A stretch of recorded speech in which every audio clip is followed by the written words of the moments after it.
पर उन पर चौतरफा हमला भी हो रहा है। और गिरिराज सिंह ने राहुल गांधी पर पलटवार करते हुए कहा है कि राहुल गांधी की मानसिकता भारत विरोधी है, राहुल गांधी चीन से पैसे लेते हैं। यह गिरिराज सिंह के द्वारा कहा गया। उन्होंने कहा कि कांग्रेस के ट्रस्ट को चीन से फंड मिला। राहुल गांधी की मानसिकता भारत विरोधी मानसिकता है और चाइना से तो वो पैसा खाते हैं। वो तो ट्रस्ट ने चाइना से पैसा लिया तो वो उसके नमक का शरीयत दे रहे हैं। जिसका पैसा खाते हैं राहुल गांधी उसका शरीयत दे रहे हैं। चाइना के पैसे पर पलने वाले लोग हैं जो चाइना की तारीफ कर रहे हैं। और वहीं राष्ट्रपति के खिलाफ अभद्र टिप्पणी करना सोनिया गांधी और साथी पप्पू यादव को भारी पड़ सकता है, क्योंकि दोनों नेताओं के खिलाफ बीजेपी के 40 सांसदों ने विशेषाधिकार हनन का नोटिस दिया है।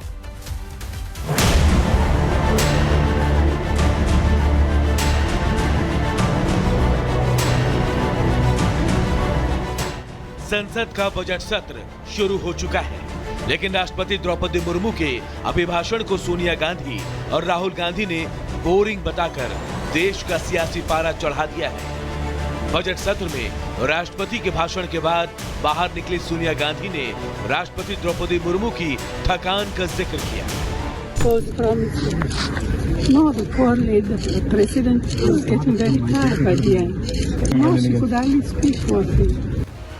अब इसी को लेकर बीजेपी हमलावर हो गई है और कांग्रेस पर दलित विरोधी और आदिवासी वाले बाउंसर फेंक रही है।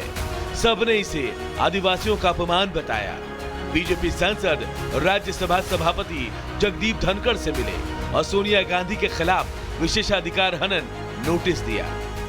राष्ट्रपति जी का अभिभाषण को लव लेटर कहना, आप सोच के देखिए तो सारा हमारे आदिवासी एमपीओ ने बहुत बड़ी आपत्ति दर्ज करते हुए कंप्लेंट दे दिया है स्पीकर को। बीजेपी के 40 सांसदों ने इस नोटिस का समर्थन किया। नोटिस में बीजेपी सांसदों ने लिखा कि सोनिया गांधी ने जो शब्द राष्ट्रपति के बारे में कहे वो न केवल अपमानजनक थे, बल्कि उन्होंने देश के उच्चतम संवैधानिक पद की गरिमा को भी ठेस पहुंचाई।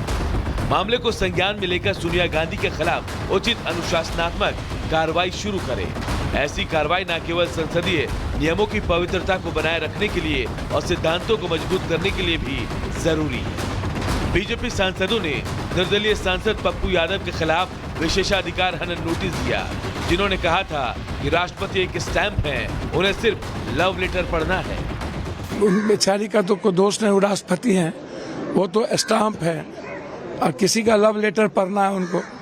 बीजेपी या किसी पार्टी के बारे में आलोचना करना और राष्ट्रपति महोदया जी की आलोचना नहीं। बीजेपी का काम है हमेशा नए सुगुफों के साथ मुद्दों से दूर रखना, भटकाना। विषय था राष्ट्रपति भाषण का और उस पर हमने एक संदर्भ पर बात कही। फिर भी यदि मेरे किसी भी आचरण, मेरे किसी भी विचार से कोई भी व्यक्ति आहत होगा तो मैं तुरंत उसे स्वीकार भी कर लूंगा, क्षमा भी मांग लूंगा। पप्पू यादव की पत्नी और कांग्रेस सांसद रंजीत रंजन ने विशेषाधिकार प्रस्ताव पर कहा कि हम डरने वाले नहीं हैं। जहाँ तक मैडम के खिलाफ प्रिविलेज मोशन का सवाल है, मैं कहूंगी कि हम डरने वालों से है नहीं। अभी ये जो प्रिविलेज मोशन है, इनके पास राष्ट्रपति अभिभाषण में 10 साल की उपलब्धियां नहीं थी, वो गुमराह करने का काम कर रहे हैं। बीजेपी सांसदों ने सोनिया गांधी और पप्पू यादव के खिलाफ विशेषाधिकार हनन नोटिस देते हुए मांग की है कि इस तरह की कार्रवाई से ही संसदीय नियमों की पवित्रता बनाए रखी जा सकती है। Bureau report, Republic Bharat. Bangalore राज्य कृषि विश्वविद्यालय जैसे डॉक्टर BSIR बागवानी विश्वविद्यालय, तमिलनाडु कृषि विश्वविद्यालय, कोयम्बटूर के माध्यम से इस व्हाइट फ्लाई के प्रबंधन के लिए 8 परियोजनाएं अनुमोदित की है और इन संस्थानों ने व्हाइट फ्लाई के रोकथाम के लिए जैविक नियंत्रण की संस्तुति की है। उसमें जैविक कीट फफूंद वगैरह का छिड़काव किया जाता है। देखिए, लोकसभा और राज्यसभा की कार्रवाई जो है शुरू हो गई है। बजट सत्र चल रहा है, चौथा दिन है और आज देखिए प्रधानमंत्री नरेंद्र मोदी भी जवाब देंगे राष्ट्रपति के अभिभाषण के धन्यवाद प्रस्ताव पर। उनका जवाब होना है 5 बजे लगभग, वो जवाब देंगे। लेकिन लोकसभा और राज्यसभा की कार्रवाई शुरू हो चुकी है, जिनकी तस्वीरें आपको दिखा रहे हैं। और वो किसमें है? गौतमी गंगा। और इसी बीच आपको बता दें, लोकसभा में आज प्रधानमंत्री नरेंद्र मोदी का संबोधन होना है। राष्ट्रपति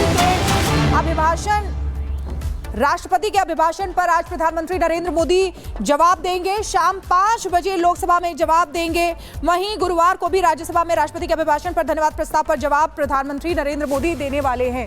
तो ये बड़ी खबर आपको बता रहे हैं। देखिए किस तरीके से लोकसभा में आज प्रधानमंत्री नरेंद्र मोदी का संबोधन है। अपने संबोधन में चर्चा के दौरान विपक्ष के आरोपों और सवालों का जवाब देंगे पीएम। और सागर हमारे साथ सीधे जुड़ गए हैं ग्राउंड जीरो से। सागर के पास जाना चाहेंगे। सागर, सभी को इंतजार है कि आज प्रधानमंत्री नरेंद्र मोदी जब बोलेंगे 5 बजे तो विपक्ष के आरोपों का क्या जवाब देंगे। देखिए बिल्कुल शिखा, कुछ ही देर में शाम 5 बजे का वक्त होगा जब संसद के पटल पर प्रधानमंत्री नरेंद्र मोदी होंगे। राज्यसभा लोकसभा में दोनों जगह से बारी बारी देखिए अपनी बातें वो रखेंगे। यही नहीं, राहुल गांधी ने कल जब अपनी बातों के दौरान कई सारे बेबुनियाद आरोप जो लगाए हैं बीजेपी पर, प्रधानमंत्री नरेंद्र मोदी उसका भी जवाब देंगे। चाहे मेक इन इंडिया जैसे बीजेपी की नीतियों का हो, चाहे फिर चीन के घुसपैठ की बात हो, चाहे चीन के 10 साल आगे होने की बात हो, चाहे चीन से लगातार जो सामान है वो एक्सपोर्ट होने की बात हो। इस तरह की बातें जो कही है राहुल गांधी ने, उसका भी जवाब देंगे। क्योंकि प्रधानमंत्री नरेंद्र मोदी और बीजेपी ने इस बात का जिक्र किया कि हमारे पास तथ्य हैं। जो विपक्ष लगातार आरोप लगाता है बिना तथ्यों के, उसका जवाब बेहतर तरीके से हम देना जानते हैं। और यही नहीं, राष्ट्रपति का जिस तरह से अपमान किया, चाहे सोनिया गांधी की बात करें, पप्पू यादव की बात करें, राहुल गांधी की बात करें, उन्होंने भी देखिए जिस तरह से अपना संबोधन दिया कि हाँ राष्ट्रपति थक गई थी। आज प्रधानमंत्री नरेंद्र मोदी हो सकता है इस पर भी अपनी बातें रखे कि हाँ कैसे महामहिम का बार बार अपमान किया गया। एक गरिमामयी पद पर जो राष्ट्रपति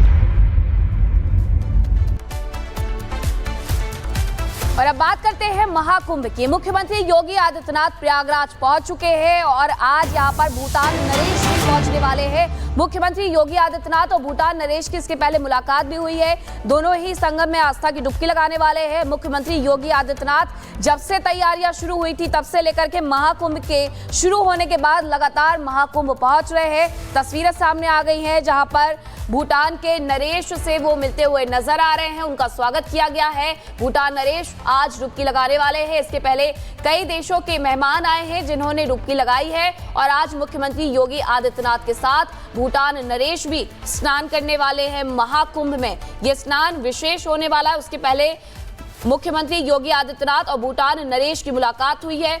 महाकुंभ जा रहे हैं, आस्था की डुबकी वहां पर लगाएंगे। और जिस बीच ये जो तस्वीरें हैं वो सामने आने लगी है कि किस तरीके से जो भूटान नरेश है वो पहुंच चुके हैं और कई देशों के मेहमान इसके पहले भी वहां पर पहुंचे हैं। अब ये देखना होगा कि आखिरकार किस तरीके से जो तस्वीर उसके बाद सामने आती है वो भूटान और साथ ही उत्तर प्रदेश के मुख्यमंत्री योगी आदित्यनाथ के बीच में जो समन्वय स्थापित होता है वो किस तरीके से नजर आता है। हालांकि दोनों ही जो मुलाकात है गर्मजोशी से ये मुलाकात हुई है और कहीं ना कहीं महाकुंभ इन रिश्तों को भी बढ़ावा देगा।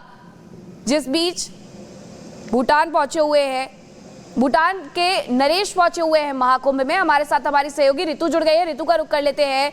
ऋतु, आज भूटान के जो नरेश है उनका भी यहाँ पर स्नान होने वाला और मुख्यमंत्री योगी आदित्यनाथ भी यहाँ पर पहुंचने वाले हैं। कितनी देर में ये तस्वीरें सामने आएंगी स्नान की?